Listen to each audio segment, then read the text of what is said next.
Do you think there's something that players might miss when they're playing the game? Fun fact is, the size of monuments is usually quite right for the lighthouse, the pyramids, the Sphinx, but temples are usually about three times the size higher than reality, because the game uses this third perspective camera with the lens, and it usually what it does is it puts landmarks smaller than they really are if we have them on the right scale.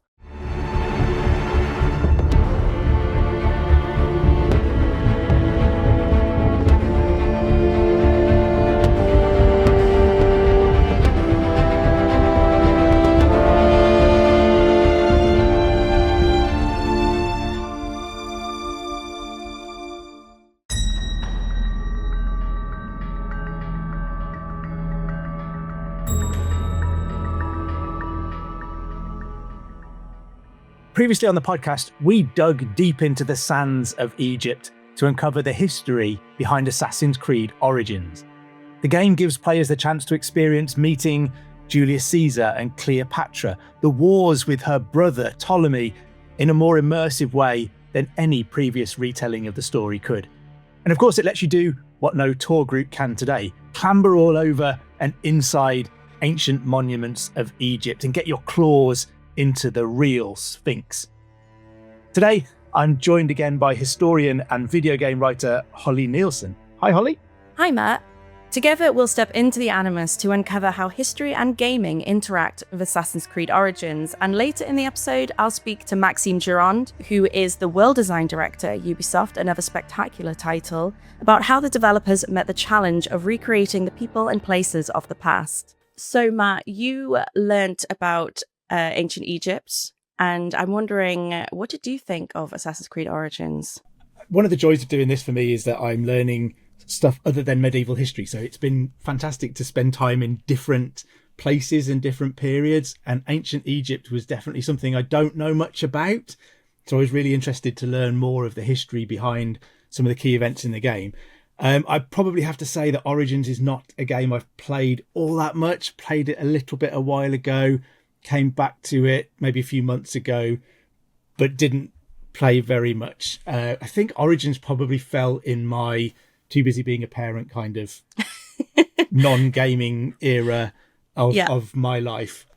So I'd have to also concede it's not a game I know all that well. I think that's a good excuse for not having played a game. I remember when it came out, I went to Gamescom, which is a big kind of games event in Cologne in Germany, and I was there covering it for The Guardian, and one of the main things we were covering was Assassin's Creed Origins coming out, so I previewed the game there, and I remember it was very exciting because this was the kind of soft relaunch of the series, and they were really putting an emphasis on their connections with their academics and the amount of research being put in. And so I was sent there as kind of the token historian, games journalist, to ask some questions, and left feeling very excited. But I didn't actually play the full game, until for this podcast. So it was a brilliant excuse to go back and actually see kind of beyond the preview. And yeah, very impressive. I could see where all that, expertise went. Yeah, definitely. And one of the things that Chris Naunton, so when we had our episode with Chris Naunton about the Sphinx, during lockdown, he did a load of stuff with Origins around, particularly Discovery Mode, going exploring lots of the places as a way to kind of teach ancient Egypt during lockdown. And he couldn't talk highly enough about how much work and effort had clearly gone into recreating the atmosphere, Alexandria in particular, the detail that's gone into recreating a city like that, and the way that the pyramids and the Sphinx and things like that looked. He was full of praise for it. So I think if extra effort had gone in, it definitely didn't go unnoticed. Yeah, and I think the Discovery Tour is just such an interesting thing. I think, I'm going to talk to Maxime about it because he was, the kind of director on Discovery Tour. It's really interesting because before this, obviously, they create these really lavishly created, historical game worlds. But when it comes to using it in an educational sense, you have these, people in museums and teachers saying, oh, these are wonderful. I can't use them because of, the violence and the combat and all of this. So Discovery Tour is a way for educators and, for players of the game who want to learn more to really get in the world. And I remember because I was teaching history in video games at the time to undergraduate students, and it was just before Discovery Tour came out. And I remember Ubisoft were very lovely, and they couriered a PlayStation over to the university for a seminar so I could play, and then they couriered it back, and that was really wonderful of them. But obviously that's not a sustainable way of teaching a game. And and obviously the game is still primarily, it's an entertainment product. It is what it is. You're never going to be able to make it totally accessible on that level. But Discovery Tour does help a lot. And I think particularly museums are finding it incredibly helpful because it costs a lot of money to create kind of really detailed digital worlds. And so why not use this? And I think also it really helps because, at least from my perspective, it seems like this is a real turning point in terms of Ubisoft's interaction with academic institutions, and it becomes a much more kind of back and forth thing in their working, creating these longer connections. So that's really interesting. Yeah, it'd be really interesting to hear what Maxime has to say about all of that as a key part of it, because it's I guess it's interesting what Ubisoft are getting out of doing that, because they're making a game. They want people to buy a game, and if you strip all of the gameplay out of it, they've invested a lot of the money that universities and museums can't afford to pay to create these things. Ubisoft have spent that money to almost give it away. And I guess maybe there's something reciprocal in the help that they're getting from academics and things like that it's good for that relationship. But it'd be interesting to see, how it came about and why Ubisoft were keen to do it. It's really fascinating. And also I'm really interested to hear about kind of when in development it came up. And was it something that they knew straight away they were going to do? Or was it something kind of later on in development they were like, oh, we should maybe look at doing something with this? I'm really curious to hear about that because, I have no idea. So very interested to hear about that. And I wonder as well how much work it is. Do you just flip a switch and turn off all the combat and the violence and or does it actually, do you have to rebuild parts of the game to allow it to happen? I'm not sure I know the physics and the logistics of all of that. I could just hear game developers just like, no, Matt, no. But it is interesting as well because the tours are written by experts and by Egyptologists, historians, archaeologists. This game always stands out to me is that, every single game has a huge amount of work that goes into it. Every single game has, countless hours of labor behind it. But this one in particular, in terms of the detail, there's so much detail, both kind of the stuff that goes into Discovery Tour and also I remember when I was doing that preview and I interviewed Maxime all those years ago. And one of the things he was bringing up was the language that's being spoken by background characters, because you have Greek and Latin being spoken. Then you also have, and I'm afraid I cannot remember the proper term for it, but ancient Egyptian, essentially. I'm sure Maxime will correct me. Because, we don't know what that sounded like. And so they put in all this effort into recreating it. I'm sure Maxime will tell us about that. And I just remember thinking, God, that is a lot of work. That is a huge amount of work for something that is literally in the background. The main characters don't speak. They speak, there's kind of words and terms peppered in, but it's largely, English or whatever language that the player is selected playing in. And yet that's a huge amount of work for something that's in the background. And I am so fascinated to hear about that. Yeah, it's kind of how do you rationalize the business investment in creating and developing all of that thing that is verbal in the background that probably most players aren't paying too much attention to, but it's all about creating the atmosphere, I guess, which is obviously something that Ubisoft at this point began to feel was really important to flesh the game out. Yeah, it's kind of really pushing into that idea of authenticity and immersing the player in this world, not just aesthetically, but kind of culturally and socially as best we can within kind of their interpretation of it. So it is really fascinating kind of hearing about, I don't want to say the justification, because we see the justification in the game itself, but about those conversations about, hey, I'm thinking of spending, how many X amount of hours on this language. And yeah, I'm really interested. 'Cause I remember hearing about it at the time and being like, God, that's ambitious.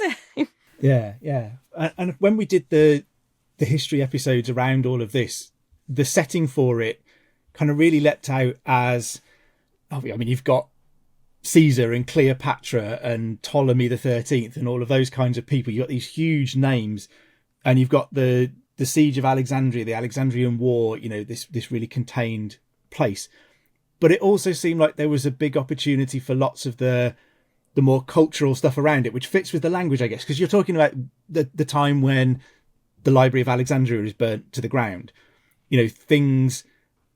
Culture that had been built up is being lost, almost overnight in this outbreak of violence in this cultural hub of a city. So there is, it feels like a really good setting for a game in that there is violence, there are famous people, there are huge seismic events, but there are also these little cultural nuances going on all around it that lend itself to building that really big atmosphere. And it's such an interesting setting because, like you, this is not my area of expertise at all.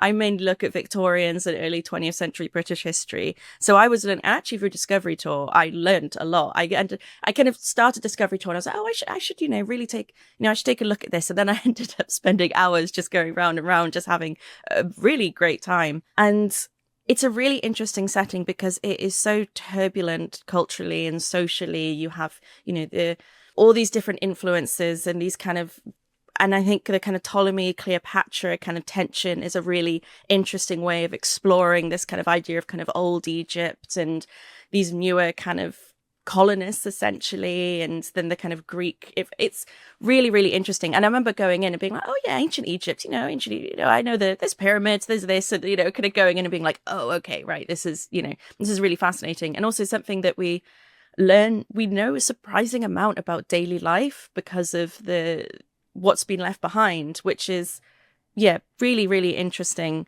And it's also, I really love it. I'm gonna be a writer narrative nerd for a little, a small portion here if you'll allow it.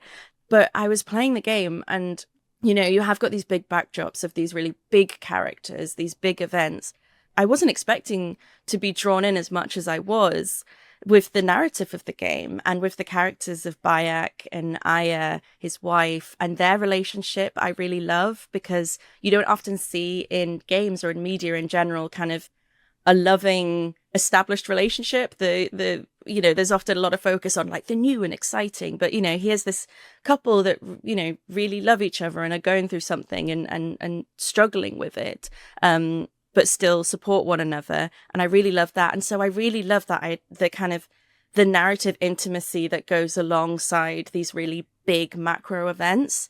And I think this game does that really well. It doesn't over-explain itself at the beginning, which I really love from a narrative perspective. When you go in, you're kind of, guided to do this stuff and you're kind of like, wait, what's going on? And you gradually learn. The game doesn't just, throw it all at you in the beginning. It's a much more kind of natural narrative process.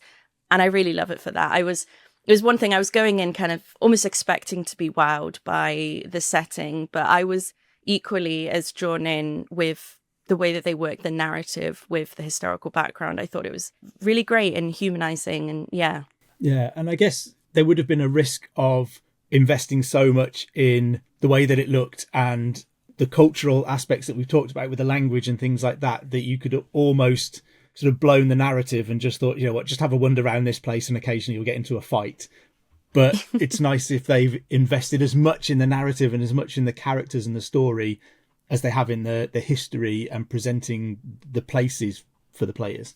Yeah, because it's a difficult balance because you're not only spending, tens, if not potentially hundreds, if you're my dad, loves Assassin's Creed and has 100%ed this game. He's done literally everything in this game. And if you have played this game or even glanced at it, that's a real, that's a dedication.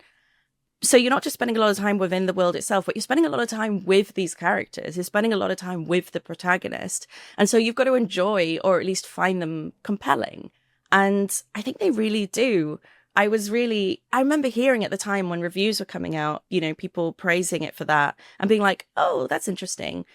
But yeah, I was still surprised at how swept up I got in the human drama of it all. And I think it's really nice having that, particularly in historical games, because sometimes the emotional history can be lost. The idea that, in amongst these huge, big macro events and these huge, great set pieces and big characters, there's people living their lives and struggling with things and being emotional and being human. And so I think it balances that really well. Yeah, and it's interesting as well. You mentioned earlier that we know quite a lot about daily life in ancient Egypt.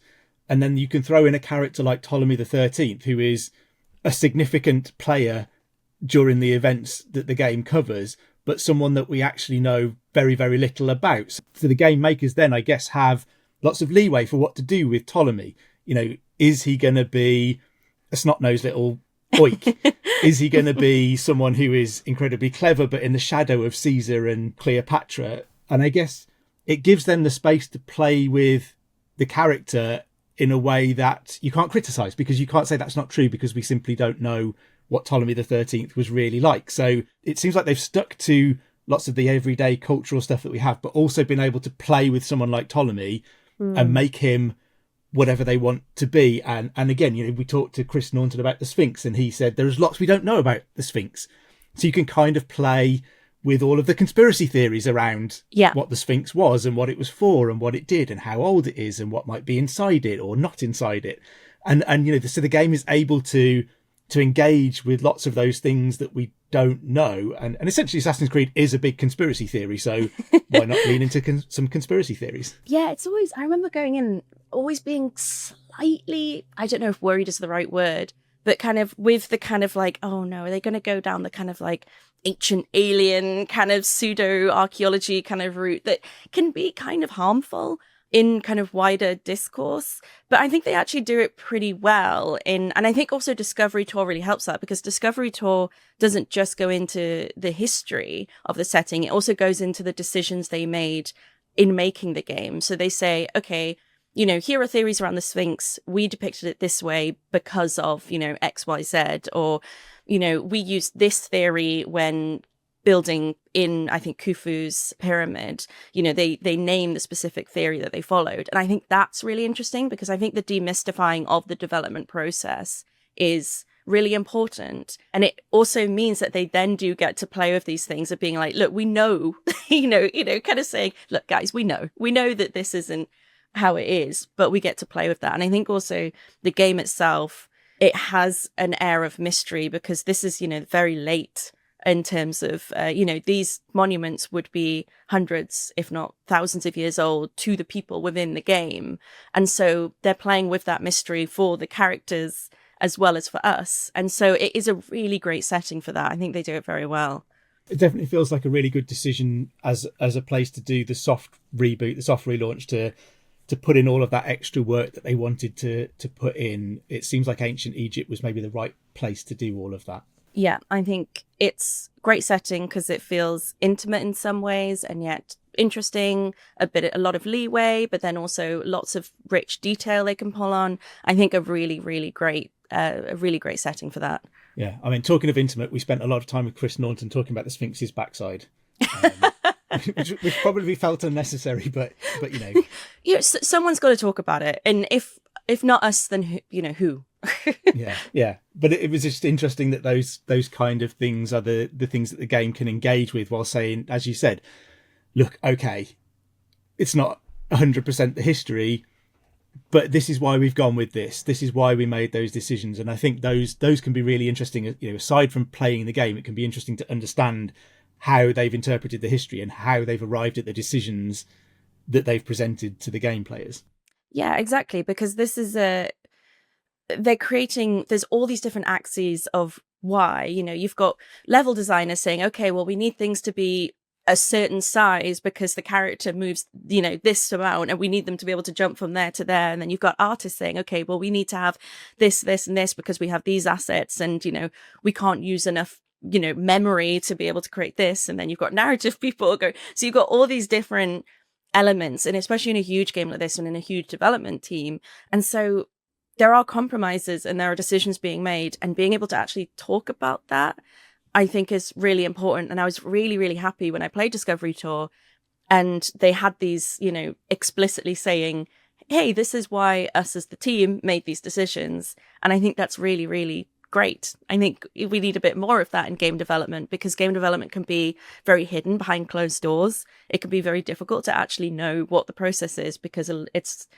kind of not a secret, but in some ways it's kind of guarded in a way, or there is a kind of mystery. If we're talking about kind of, mystifying things, game development can sometimes see, okay, there's a bunch of game developers in a room and then, they work on it for 3 years and then out comes a game, and the actual process behind it is lost, or it's not spoken about, or it's not, there's a lot of misconceptions or just falsehoods around what actually goes into developing a game. So actually demystifying the development process alongside, this historical aspect, I think is a really great and clever choice, and made me very happy to see it, because, oh boy, just as I'm sure there are a lot of, a lot of falsehoods said about ancient Egypt, the same can be said for game development. A lot of stuff flying around where you're like, wait, hang on. Although we haven't quite got to ancient aliens yet in terms of making games, but I'm sure we'll get there at some point. It's got to be in the pipeline. I'm really looking forward to your chat with Maxime now, and I'm really interested to find out how Discovery Mode came about and why the decisions were made around all of that. So it should be a really interesting chat. I'm kind of jealous that you get to do it and I don't. Oh, thanks, Matt.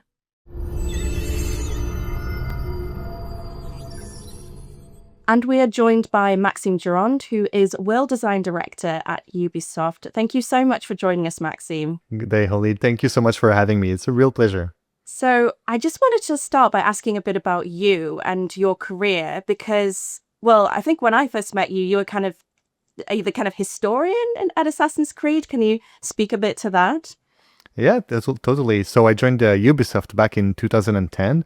And I did study history. I had worked in museums as a guide, and I was really inspired to work in making history alive. But it was really by a stroke of luck that I got into Ubisoft, because back in 2010, they were looking to hire their first in-house historian, someone that could help them to create these games full-time and really to help them get to that level of authenticity that they were looking for. So now it's been over 14 years, and but my passion for making history accessible through video games has endured through time, and it has been a very, very interesting ride. And now you are World Design Director, which is a very impressive title. So can you say a little bit what that involves? Yes. So realistically, my journey as a historian has evolved through time, and I got into more responsibilities, into planning on the long term with projects, with partnerships, and ultimately projects that I worked on that were the Discovery Tours. They had to find a title that would suit me well, and that was the one that made the most sense, in the way that a world design director at Ubisoft usually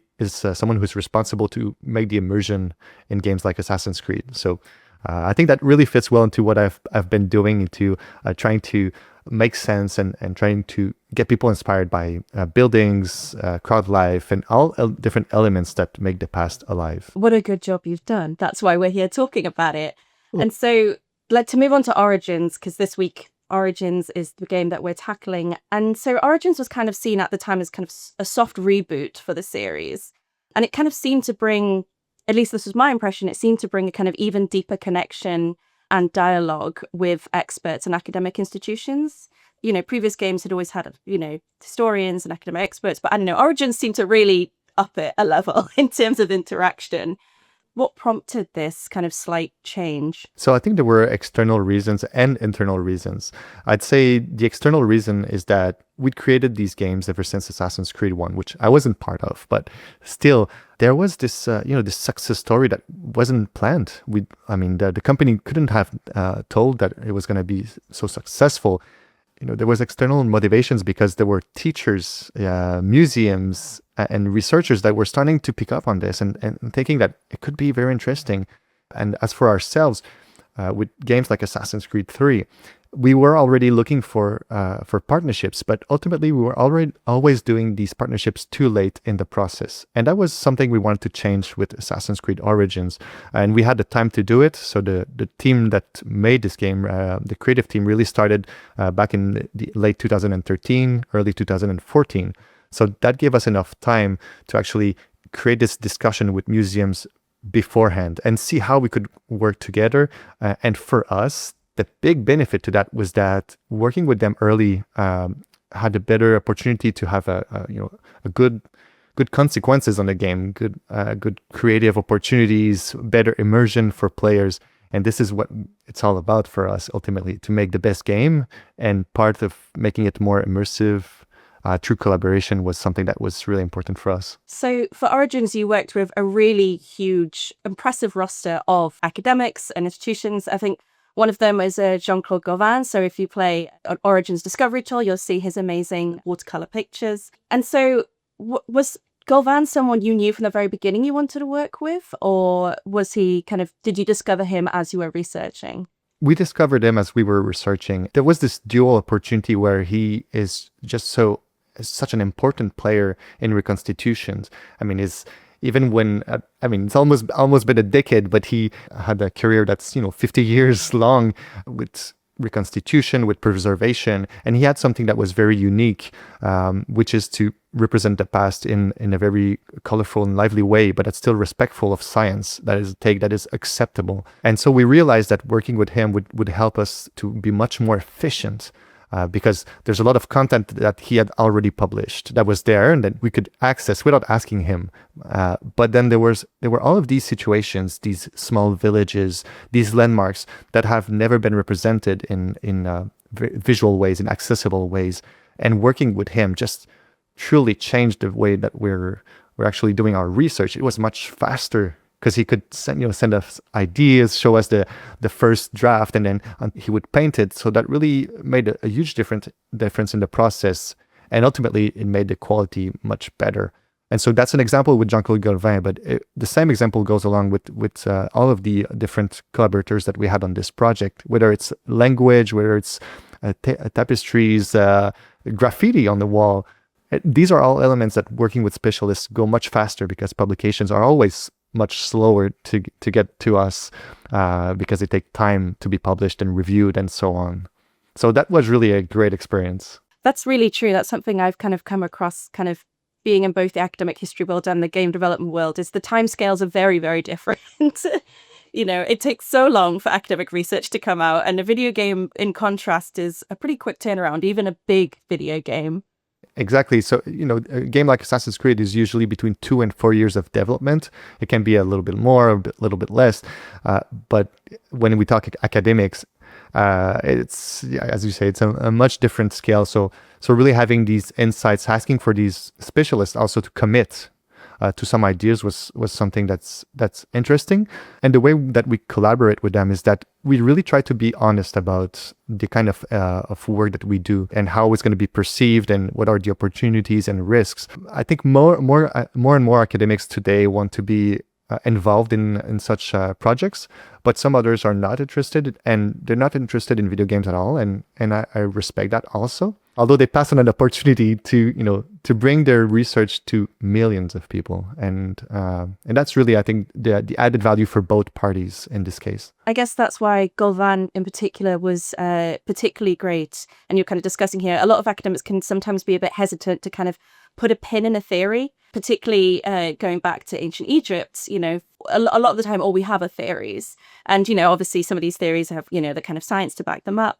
But when you're creating a game world, when you're creating a narrative, you have to you have to put a pin in it. You have to say, okay, this is how we're going to represent that. How did those dialogues go sometimes with experts? As I said, we were very honest with them in the way that sometimes they could, especially with Gauvin, he brought us information about regions, landmarks, the way people were living in the past, and it was very clear from the beginning that not everything would make the cut into the game. And one good example of that is the Talamegos. So it's this huge moving palace that was built on a ship for the Ptolemaic dynasty. And we really wanted to have this in the game. And so we asked Jean-Claude Galvin to make, plans, very specific plans and detailed plans about the ship itself, and, based on mostly unwritten accounts. And then he brings his experience of knowing about architecture of the same era. So he can really make something that might be believable. Maybe we're far away. We'll never know. But ultimately, that brought us inspiration, and we looked on the technical side if that was something we could do, if it had, added narrative inputs and value to the game. But in this situation, well, it didn't make the cut. But still, that's part of the process. We do a lot of research. We work with these collaborators. We try to get as much as we can at the beginning of the process to absorb as much information as possible. And then we make decisions.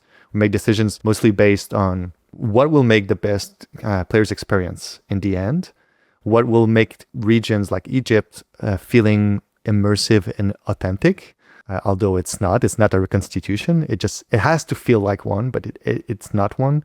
And then we have to balance also the fact that because it's a game, it's made by humans, we just have, enough amount of time and resources and budget to actually do everything. We cannot reproduce everything, even if we know it.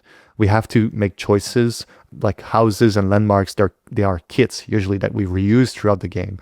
And that really helps us to make these huge world. But if we were actually just trying to do a reconstitution, we would probably end up with something much smaller because we couldn't actually create these massive worlds. But I think the trade-off here is that whenever we have historical information or debates or archaeological debates, we would really try to get as much information as possible. We try to balance the advantages and the risks of making decisions. And we really think about the player experience and what will make the best game out there and make the players happy about what they've played. I mean, I would have loved to have seen a giant floating palace. That sounds great. But I can hear the kind of sighs from programmers and level designers at the thought of a giant moving palace. That makes a lot of sense.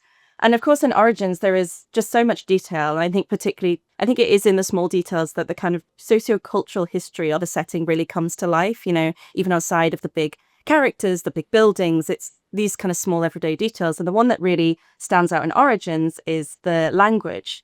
Because the background characters and crowd characters, there's a bit of Greek, there's a bit of Latin, but then there's also this kind of ancient Egyptian. And from my expertise is in the Victorian era, so this is from learning through Discovery Tour and reading, but we don't really know what ancient Egyptian sounded like. So how did you go about recreating this? Here with this one, I think there are many answers to this. And I'll start with the basic one. So we try to recreate a language that doesn't exist anymore. We can say it's called Kemetic or ancient Kemetic language, because Kemet or Chemet is the old word from the Egyptians themselves to depict their own country. And so the idea was to work with Egyptologists, Perrine Poiron, Evelyne Ferron also. And what we came upon was to try to recreate sounds from the past that would be authentic in some ways. So we know about the words. We know from Gardner's work about Egyptian words. We don't know about the vowels so much. So this is based upon interpretation and what is the most likely in terms of formulation. Like Kemet, for instance, is one that we don't know about the vowels precisely, but it would make sense in the way that it's pronounced. And then the idea is that it's very specific on Assassin's Creed. We have had this voice designer for ever, as long as Assassin's Creed has existed, Nicholas Grimwood. And Nicholas, so because he's worked on most of the games of the franchise, he has so much experience and knowledge in how to make these sounds for the crowd life. And he's interested in going very deep to get, the good stuff out there, the most immersive stuff. And so what he did is basically use these Egyptian words. He made sentences out of these words. The sentences themselves don't make any sense. It's like words are inverted. He doesn't respect the grammar. But what he was looking for was to create this emotion out of the Egyptian words. So they used actors and actresses across the region surrounding Egypt with Arabic descent, with Egyptian and Israeli descent, so that they could bring this diversity that would well represent the diversity that was in Egypt before. And so they tried these words, when we hear them, they feel like it's Egyptian because they are. The sentences themselves, nobody can understand the grammar because it makes no sense. But the actors are playing every sentence in context. So if there's a fisherman talking to someone else and explaining something, like a story about how their day went, we feel this because the actor played it with intention. And so I think that's really something that brought a lot of authenticity into the game. Did the team have to go this deep? I don't know. But ultimately, I think it's harder to create from nothing than it is to create from inspiration. Everyone that is creative, I think, draws their inspiration from somewhere, whether it's conscious or unconscious. In this case, it was a conscious decision, but it created something that was unique, but that felt authentic. And I think it brought a lot of value. And we could go on with that, even with the Egyptian words that were brought into the main language, like Bayek uses these insults or these words that come and go, and they come from the same source ultimately. They come from historical sources, and from the language. Their pronunciation might be off again because of the vowels, but their meaning is the same. So maybe I shouldn't talk about Naked Hiadit, but that's an insult that Bayek repeats often in the game, and it's a favorite. I think it's a favorite, and I very well remember when we found that out with the narrative director, with Alain Mercier back in the day, and even today he still says it to me sometimes. But it feels like even if it's not something that players know of before they play the game, it kind of goes after that as something they know very well, and it's associated with the game. It has this feeling of authenticity, even though it was meaningless to them before. Yeah, and I think, you mentioned authenticity, and I think it would be great to discuss. I think there might be some people listening who would like to know the difference between accuracy and authenticity, because that's been coming up a lot in our discussions. And obviously, because as you say, I mean, I'm a big believer in, what is accuracy, accurate to which histories and all of that. So what do you mean when you say kind of authentic? I realize that even myself, within the career I've had at Ubisoft, I've changed the way I use the term authenticity versus accuracy. I remember at the very beginning of my career, people would ask me, how accurate is the game? Like, it's very difficult to tell because we don't know what we don't know, and we make choices. Whereas with authenticity, we're not asking if it's true. We're asking if it feels true or if it feels believable, I think. And I think this is what we're trying to convey. So let me get an example from Assassin's Creed Origins, because we're in Egypt. We looked at the daily life of the past. There are many books about this, and there are great publications, and we're very lucky because the tombs, the Shaptis, these are like the small genies that are in tombs, the written accounts. We have a lot of information about the daily life in Egypt, especially because it has endured for so long, like how the people went fishing, how they hunted hippos, for instance, to get the meat, and how they harvested ingredients to make papyrus based from the plant. And so all of these elements we're aware of, but in the game, how it translates into authenticity instead of accuracy is that we'll find hippos in one specific place as a landmark in the game, instead of having hippos everywhere, so that it helps players to understand where they are at in the game. Because if we went back to Egypt, most villages would probably have a lot in common. They would probably all harvest papyrus, and probably a lot of them would hunt ducks and so on to get their food. But in the video game, we need to make distinctions. So some things are similar, like architecture, but then there are very distinctive activities in the game that are fictive, and they're a lie, because it helps players to situate themselves in the game. But it feels authentic, but it's not accurate. No, that's a really fantastic example, and thank you so much for that description. I think it's really, really helpful.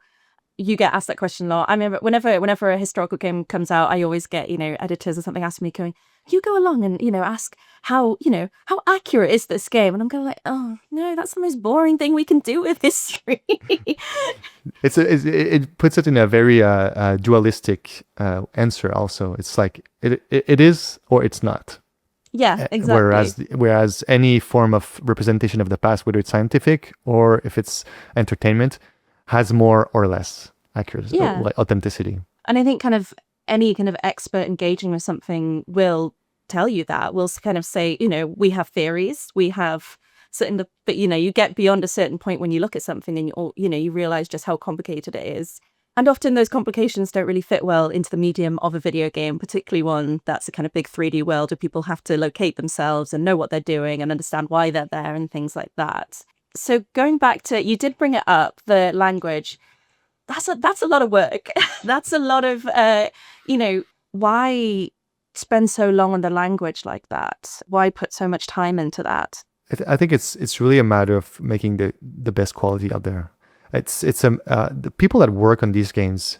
I mean, a lot of developers that I know that I've worked with over the last decade, they're quite passionate about being able to translate everything that they're researching and make it into the game.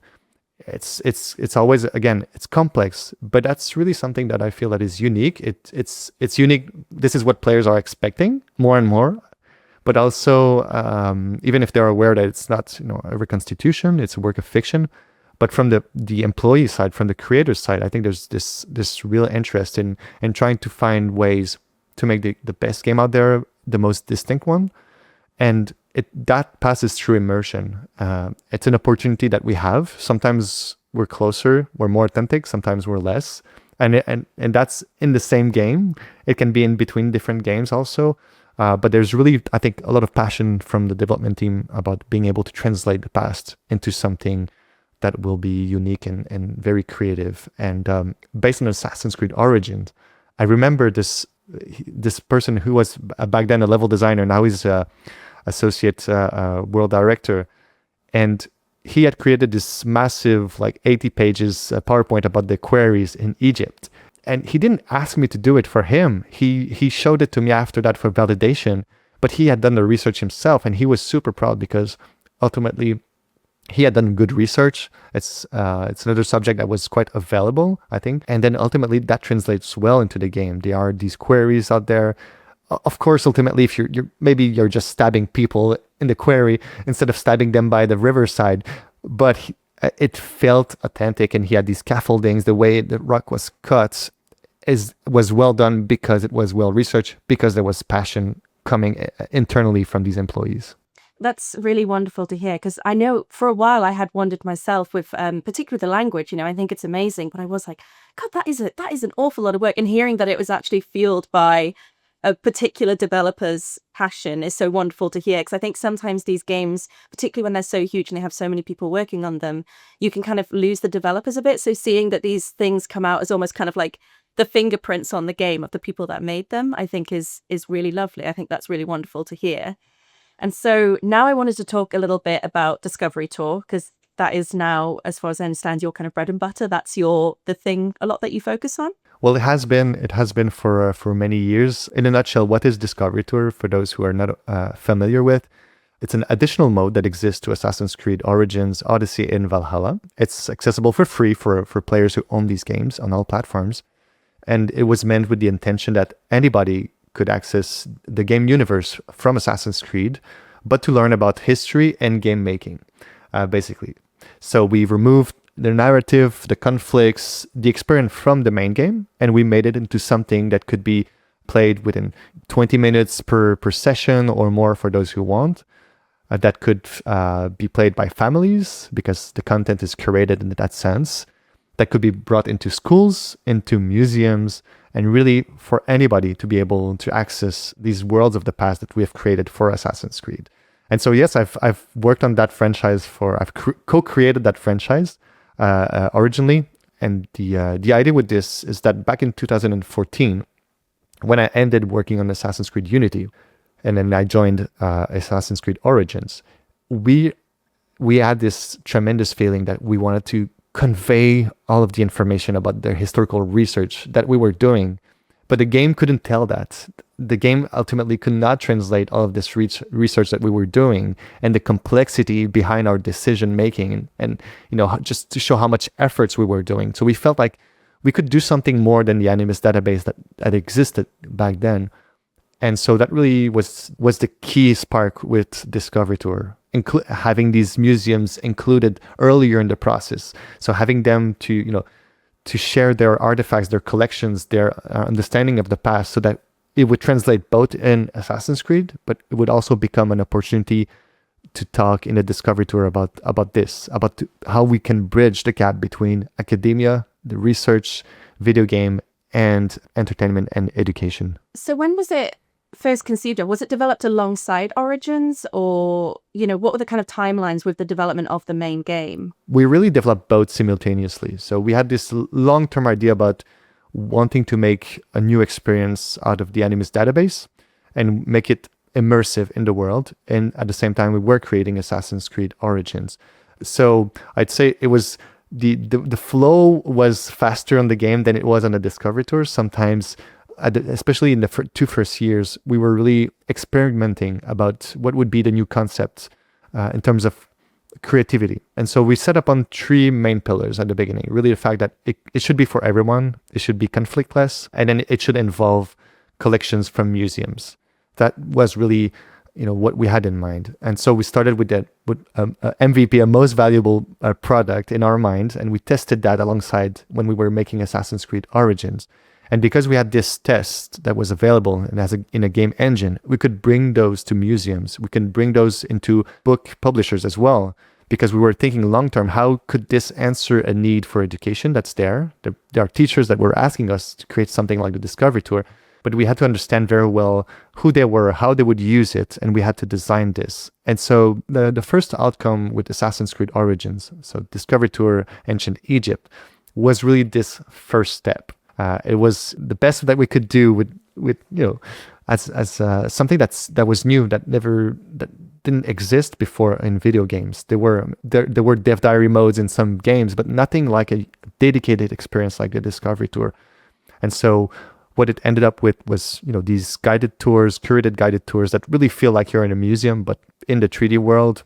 Now I can say with some distance that the narrator choice that we made was very David Attenborough-like, very not as good.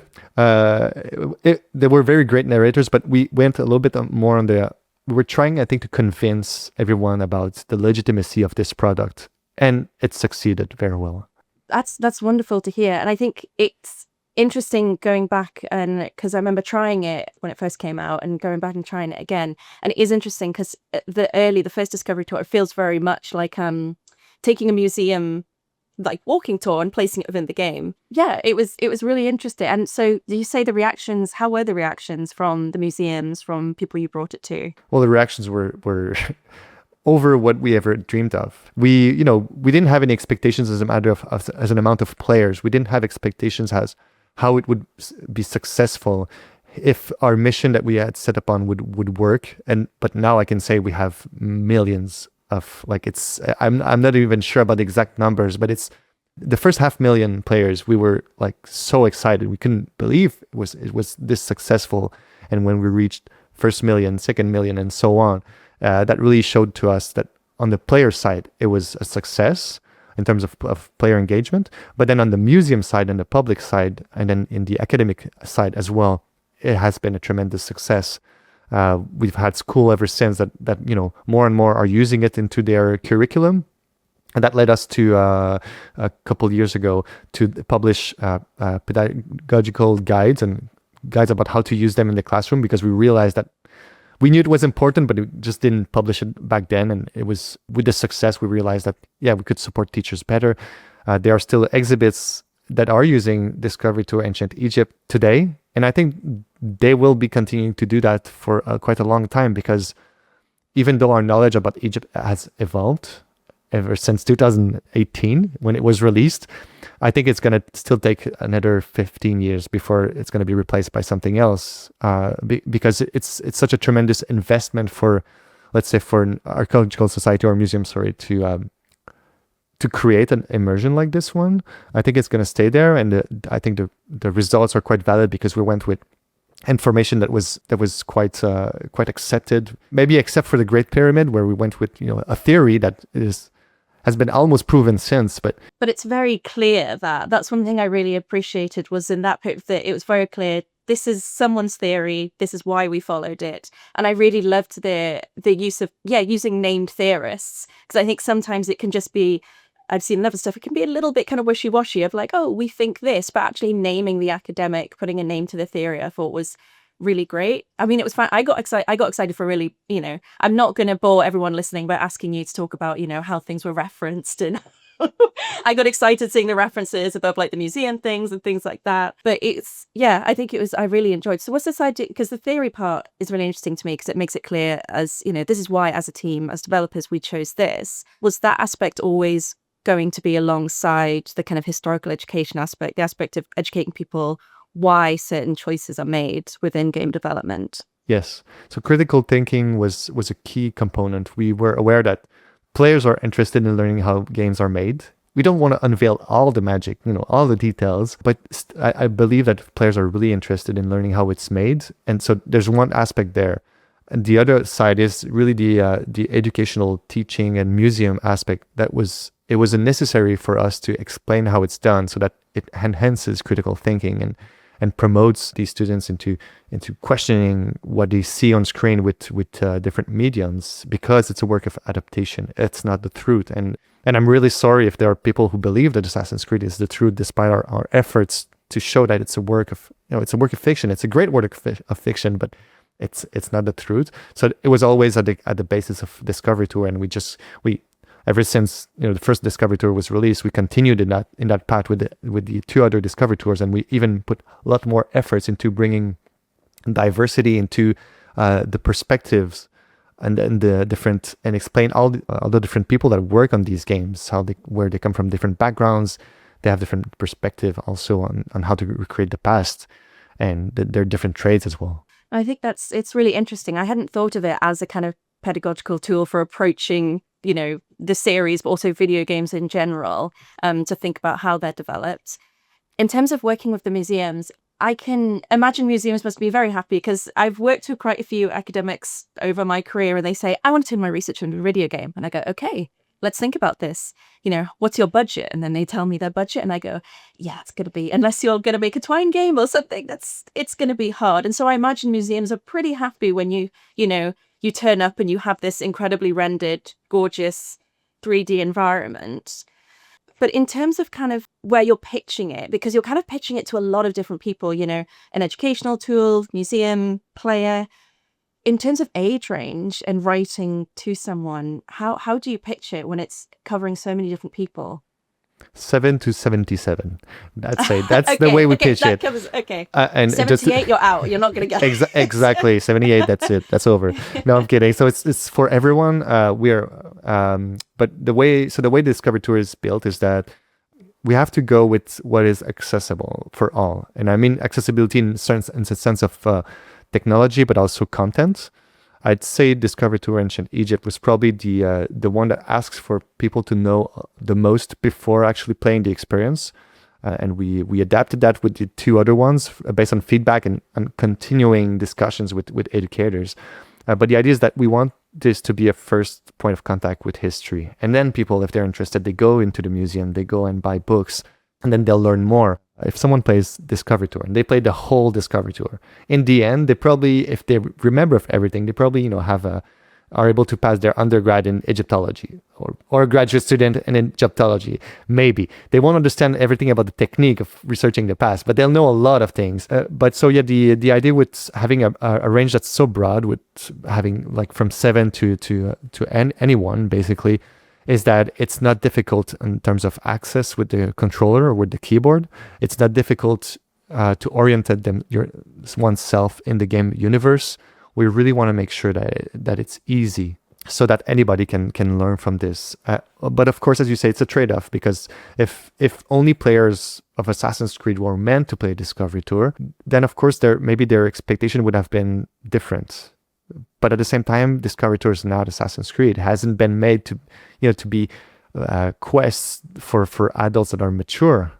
The narrative, we're not asking for players to play for between 60 hours or 200 hours to play Discovery Tour. It's much smaller in times also, and it's a different pace. And I think that was refreshing for a lot of players. When they just want to take a break from their main game, they can go and play Discovery Tour, and then they can learn something because they're interested in knowing more about the history behind. They're curious. Maybe before that, in previous games, they would have open up a browser on their phone or on their computer and get curious and see the result. And I think people still do that. Players still do that, even with Discovery Tour. And I encourage them to do that. But they didn't have to get out of the player experience to get access to that information. They just needed to change the menu, and then boom, they were in this new universe where they could choose quickly which tour they could take based on the openness of these tours. They were not gated. You could just access all of them from the get-go. So you mentioned accessibility before, and I think this is something that comes up a lot in terms of using games of education, because I know games are treated as kind of like a magic tool. Like people will be like, well, it's a game, therefore, it's going to do X, Y, and Z, or the other way around, where people don't see the value at all.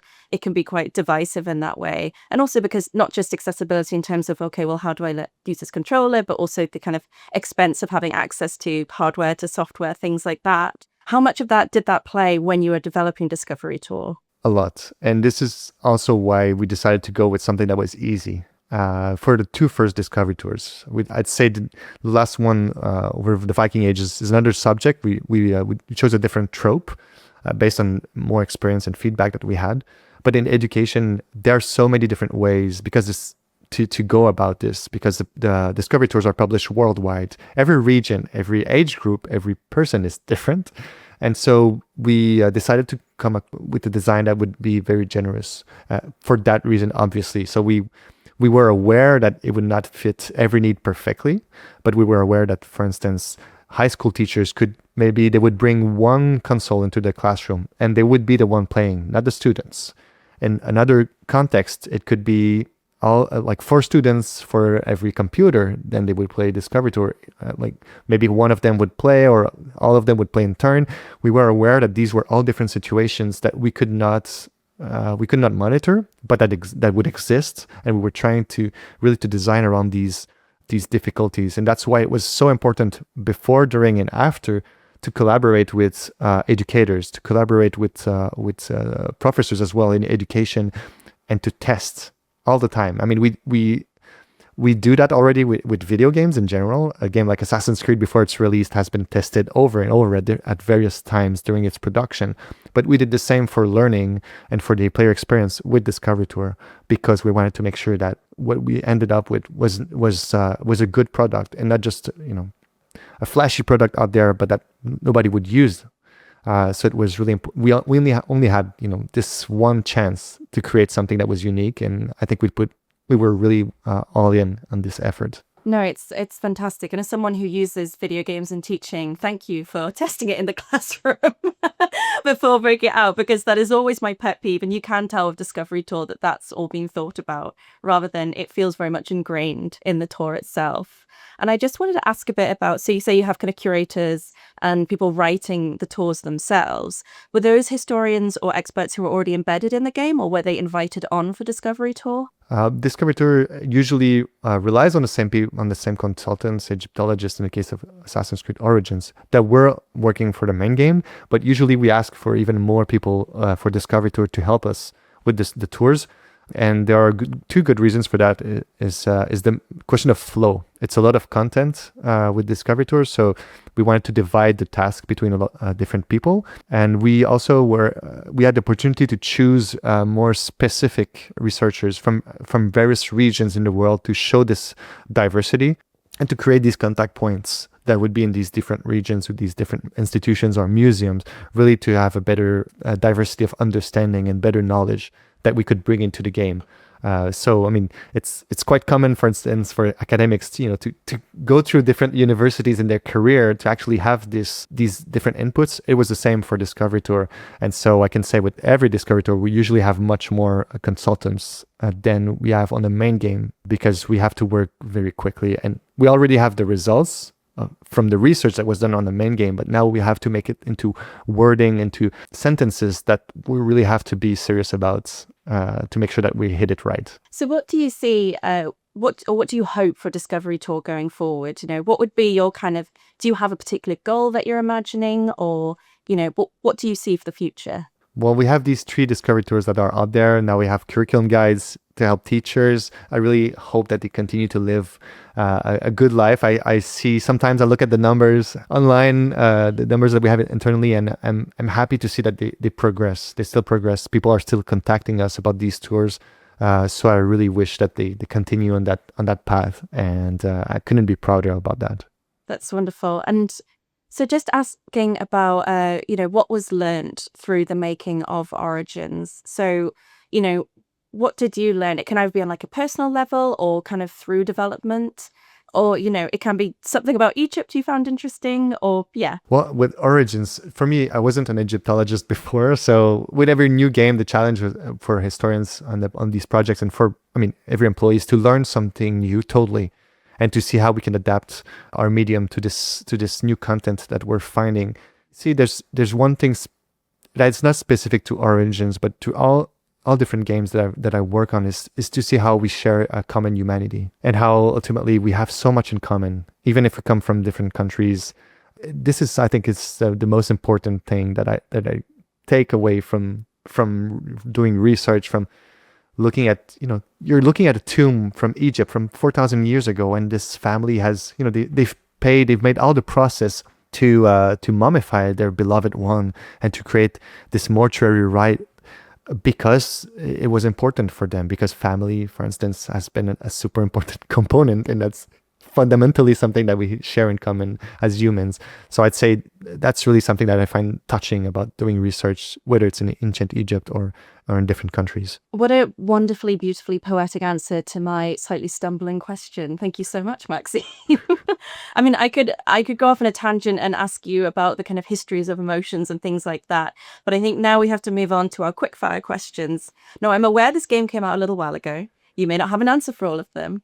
I just realized something. I did want to ask this. Why does Cleopatra have a British accent? Was this kind of a nod to the Hollywoods? Or I just found it interesting of all the effort that went into the language. Cleopatra comes up and I'm like, oh yeah, I forgot she's British. So no, there was no tie with previous Hollywood movies. There's a point where you're building a core team around the main actors, and then you're making a decision on what's going to be the accent. And there's this tipping point where you have to stick to the accent of the main actors that you're choosing for, especially for main characters. And so I think that was built around Abubakar Salim, who was playing Bayek, and who's British, and who did tremendous work. And so once that was done, ultimately it made sense that they would stick to that. So I think most of the main characters are either British or emulating a British accent. Okay. I just sorry, that was almost purely just out of me being curious. But it's a good question, because there's always this opportunity to decide which is gonna be the accent, what it conveys. Does it convey a feeling of authenticity? There's a message always, and even though the game is released in English, it could be mid-Atlantic, which is this fictive language that can be chosen to be more neutral. It's really a discussion that has to unfold on every game. But once the project sticks to it, usually to kind of get the actors to play these roles and go along with that. But then there are the exotic words. How do we pronounce them? How much do we want to have a feeling of the language? Let's say if we were in Egypt today, would Egyptians speak with the same kind of accent in English that Abubakar Salim played with for Bayek? So these are kind of questions that we ask ourselves, and we try to play with and make sure that all the actors stick to this as well. I mean, it was interesting because I remember, when I heard Cleopatra's voice, it did make me stop and reflect, and I was like, oh, well, I guess the Ptolemaic kind of dynasty were more Greek than they were Egyptian. So maybe is it an idea of a sense of kind of almost like othering of this person, and that she is both of this world and very different. So it opened up a lot of doors, whether intentional or not. So well, if you want, we can go on a lot, especially with Cleopatra. But I also want to be mindful of the time of the listeners, and thank you for that. Yeah, you hopefully you won't see that this podcast is actually 3 hours long and just me, talking about Cleopatra. I'll save that for another time. So yes, sorry, back to quickfire questions. If this is a thing that you can do you have a favorite character in the game? Ptolemy. Oh, okay. Because you do have a favorite character. That was quick. Yes, but it's so ridiculous in a way. I thought it was very fun the way that they play with him. His story, of course, is quite tragic when we look at it from a factual sense. But I think it was well done for players, and it gave an opportunity for Cleopatra to really shine and show the presence that she had, and especially next to her and Julius Caesar and Pompey. I mean, he's quite a side character, but I thought it was really nice. Do you have a favorite viewpoint or location in the game? It would be Memphis, really, because it's a city that we rebuilt from the ground up, especially with the help of Jean-Claude Galvin and with archaeologists. I think it was so nice to see that this ancient city could be made alive with the temples, with the Temple of Ptah. I think it was really well done and interesting. So yeah, super proud, and every time I see it, I have goosebump. It is particularly beautiful. I mean, I just got a lot of joy out of wandering through the kind of, I guess, more like common areas of like with the more kind of, the kind of mud bricks and stuff. I just thought, oh, wow, this is, really stunning. It conveys so much in the fact that it shows that it's the only place I think where we can really well see the fact that the Nile, was going up and down every year, which it doesn't anymore because of dams that have been built in the last century. But that was something that was so important, and it's a key component of the Egyptian thinking that it's a matter of fate, it's a matter of religion, how the water would come in and bring life to the bank of the Nile. So that's why I'm saying this in a way that it's simple when I look at Memphis, but behind for what it represents in my mind is tremendous. So that's why it's so important for me. Do you have a favorite detail? It can be really, really tiny or anything at all. The tomb of Alexander in Alexandria, and the reason for that is that we had a lot of freedom to create content there. And so when we go into the tomb, there are elements that I like and some others that I don't like as much, but there was this creative choice that we had, which was to create this dynasty story about the Ptolemies. And this is how we built the tomb, really. We built upon the fact that Ptolemy stole, allegedly, Alexander's body, brought it back, and he's the only one of his successors who really, his dynasty stood in the long term, but he wasn't meant to be king of or pharaoh. Alexander's son was supposed to be the legitimate ruler, and so Ptolemy brought Alexander back allegedly and created this tomb. And what we did with the story around the tomb, if players take the time to look carefully, it really tells maybe this tale that we were envisioning that Ptolemy would have created to legitimize his reign. And legitimize Alexander's reign for Egypt. So I think it's a lot of playful elements for historian, and with the artist, we really had a lot of fun to create that. That's an excellent answer. And I think, kind of showing the kind of political motives behind the building of these places, I think is incredibly clear. And why not have fun with that and really lean into it? Okay, now, do you think there's something that players might miss when they're playing the game that you think you should draw attention to, or you would like them to take notice of? It's a good one. I actually don't know. I know there's it's a very, very good one, and there's nothing that comes to my mind just about this. I think there's so many details, and fun fact is the size of monuments is usually quite right for the lighthouse, the pyramids, the Sphinx, but temples are usually about three times the size higher than reality, because the game uses this third perspective camera with the lens, and usually what it does is it puts landmarks smaller than they really are if we have them on the right scale. And because usually we have these dunes around, temples would have felt smaller and not as grandiose. And so that's why we played a lot with that. That's really interesting. And also, I guess the kind of architects of these temples weren't expecting people to be climbing up the columns and, jumping on the ceiling, and may not have had that in mind. Yeah, I don't think they did that. Well, thank you so much, Maxime, for talking to me and joining us. It was absolutely fascinating. Thank you so much for having me. It's good to reminisce on these memories, and I think Assassin's Creed Origins is still one of the most interesting experience that I've had at Ubisoft so far. And I think, it's going to have a long-lasting legacy. Thanks for watching Echoes of History. If you enjoyed this video and want to learn more about the real history behind the Assassin's Creed games, then subscribe for more episodes. You can check out the extended interviews wherever you get your podcasts by clicking the link in the description. You should also hit the links that are floating on the screen somewhere. Are they on my face? They're on my face again, aren't they? Get them off. Follow a link, please.